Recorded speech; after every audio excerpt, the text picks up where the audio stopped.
Iran ने America के हमलों का बदला लेते हुए अमेरिकी ठिकानों पर मिसाइलें दागी हैं। ऐसा लग रहा है मानो ऐलान जंग हुआ हो। दावा है कि ईरान ने कतर में अमेरिकी ठिकानों की ओर 6 मिसाइलें दागी हैं।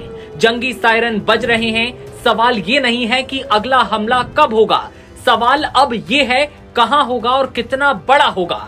बड़ी खबर ये भी है कि कतर की राजधानी दोहा में भी धमाकों की आवाज सुनी गई है। बताया जा रहा है कि कतर में अमेरिकी बेस पर हमला हुआ है। हमले को देखते हुए निगरानी बढ़ा दी गई है। दावा ये भी किया जा रहा है कि कतर में ईरान के खतरनाक हमले के बाद भगदड़ जैसे हालात बने हैं। बता दें कि कतर ही नहीं, मिडिल ईस्ट के कई देशों में मौजूद अमेरिकी ठिकानों पर ईरान ने हमला किया है। कतर, बहरीन, कुवैत और इराक में अमेरिकी सैन्य ठिकानों पर ईरानी मिसाइलें गिरी हैं। इसी बीच बड़ी खबर ये आई है कि ट्रंप ने व्हाइट हाउस में बड़ी बैठक की है।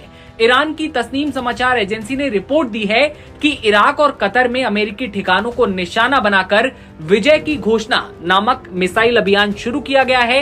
ईरान की सुप्रीम नेशनल सिक्योरिटी काउंसिल की ओर से जारी बयान में कहा गया, जो तुम पर जिस तरह हमला करे तुम भी उस पर उसी तरह हमला करो। बयान में कहा गया कि इस सफल अभियान में जितनी मिसाइलें इस्तेमाल की गईं, उनकी संख्या अमेरिका की ओर से ईरान के परमाणु ठिकानों पर गिराए गए बमों के बराबर थी। ये धमाके तब हुए हैं जब कतर में अमेरिकी सैन्य ठिकानों पर ईरान के जवाबी हमले की अटकलें लगाई जा रही थी। इसी बीच कतर ने पहले ही अपने एयरबेस को बंद कर दिया है। अमेरिकी दूतावास ने अपने सभी नागरिकों को आगामी सूचना तक सुरक्षित ठिकानों पर रहने को कहा है।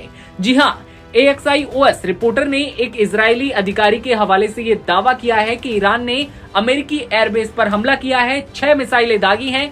इस हमले को अमेरिका पर ईरान की जवाबी कार्रवाई के तौर पर देखा जा रहा है। ईरान और अमेरिका के बीच तनाव लगातार बढ़ रहा है, खासकर ईरानी परमाणु ठिकानों पर अमेरिकी हवाई हमलों के बाद। बात करें भारत की, तो भारत ने भी मध्य पूर्व के हालातों को देखते हुए एडवाइजरी जारी की है। एडवाइजरी में कहा गया है कि मौजूदा हालात को देखते हुए कतर में भारतीय समुदाय सतर्क रहे और घर के अंदर रहने का भी आग्रह किया गया है। जानकारी के लिए आपको बता दें कि पहले संकेत दे दिए गए थे कि तेहरान इस तरह के हमले की तैयारी कर रहा है। अमेरिकी अधिकारियों ने कहा था कि ईरान ने अमेरिकी सेना पर संभावित हमले के लिए मिसाइलें, लॉन्चर तैनात कर दिए हैं। अमेरिकी अधिकारियों को अंदेशा था कि 3 परमाणु स्थलों पर अमेरिकी हमले के जवाब में ईरान मिडिल ईस्ट में अमेरिकी सेना पर संभावित हमले के लिए मिसाइल लॉन्चर तैनात कर रहा है। कतर के बाद संयुक्त अरब अमीरात ने भी अपना एयरबेस बंद कर दिया है।